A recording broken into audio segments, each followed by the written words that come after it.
കഴിഞ്ഞ big boss സീസണുകളുടെ എല്ലാം ഒരു മികച്ച റിവ്യൂ നമുക്ക് പറഞ്ഞു തന്നിരുന്ന വ്യക്തിയായിരുന്നു മനോജ് കുമാർ എന്ന സീരിയൽ നടൻ. അദ്ദേഹത്തിൻ്റെ യൂട്യൂബ് ചാനലിൽ ഒരു പുതിയ വീഡിയോ ഇട്ടിട്ടുണ്ട്. ഇത്തവണത്തെ ബിഗ് ബോസിനെ പറ്റി റിവ്യൂ പറയാൻ തോന്നാറില്ല, കാരണം അത്രയും നല്ലൊരു ബിഗ് ബോസായിട്ട് തോന്നാറില്ല. പിന്നെ ഏറ്റവും നല്ലൊരു റിലാക്സേഷനായിട്ടാണ് വന്നിരിക്കുന്നത്. നമ്മൾ ഈ ബിഗ് ബോസ് കാണുന്ന ഒരു ബാലരമ വായിക്കുന്നത് പോലെ കണ്ടേച്ചാൽ മതി. അപ്പോൾ അതാകുമ്പോഴത്തേക്ക് നമുക്ക് കൂടുതൽ എക്സ്പെക്റ്റേഷനൊന്നുമില്ല. ബാലരമയ്ക്കകത്ത് ഇത്രയല്ലേ ഉള്ളൂ. അപ്പം രാജുവും രാധയും ഇപ്പോൾ ഓൾറെഡി ബിഗ് ബോസിലുണ്ട്. ഏറ്റവും നന്നായിട്ട് കളിക്കുന്ന 2 വ്യക്തികളാണ് രാജുവും രാധയും. അതാരെയാണെന്നറിയാമല്ലോ, അത് നമ്മുടെ അനീഷും അനുമോളും തന്നെയാണ്.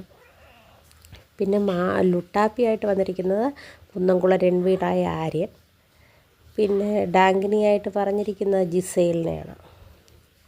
ജിസയിലാണ് ഡാങ്കിനി. പിന്നെ കുട്ടൂസിനായിട്ട് പറഞ്ഞിരിക്കുന്നത് നെവിനാണ്.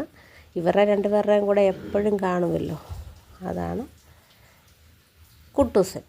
പിന്നെ അടുത്ത് പറഞ്ഞിരിക്കുന്നത് വിക്രമനും മുത്തുവാണ്. വിക്രമനും മുത്തു എന്ന് പറയുമ്പോഴത്തേക്ക് ശക്തി കൊണ്ട് മുന്നിട്ട് നിൽക്കുന്നത് അക്ബറും, പിന്നെ മുത്തുവായിട്ട് പനിശരത്തുമാണ്. പനിശരത്തിനോട് പറയുന്നുണ്ട്, ആക്ടേഴ്സിൻ്റെ ബഹുമാനം പോലും ഇല്ലെന്ന് പനിശരത്തിനെ പറ്റി മനോജ് അതിൽ പറയുന്നുണ്ട്.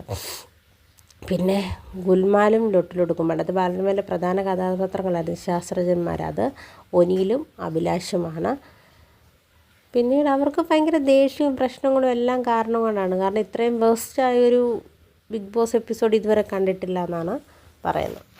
ലുട്ടാപ്പിക്ക് ഒരു സിസ്റ്റർ ഉണ്ടെങ്കിൽ അത് റെന ഫാത്തിമ ആയിരിക്കും. ചൈനയിൽ നിന്ന് ഇറക്കുമതി ചെയ്ത റെന ഫാത്തിമ.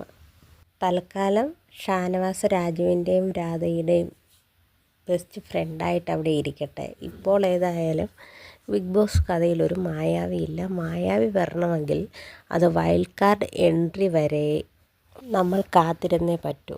കാരണം ബിഗ് ബോസിൽ ഇതുവരെ നല്ലൊരു മത്സരാർത്ഥി വന്നിട്ടില്ലെന്നാണ് മനോജ് കുമാർ തൻ്റെ യൂട്യൂബിലൂടെ ഒരു വീഡിയോയിൽ പറയുന്നത്. ഏതായാലും അദ്ദേഹം പറഞ്ഞത് കറക്റ്റ് ആക്യുറേറ്റ് ആയിട്ടുള്ളൊരു മറുപടിയാണ്.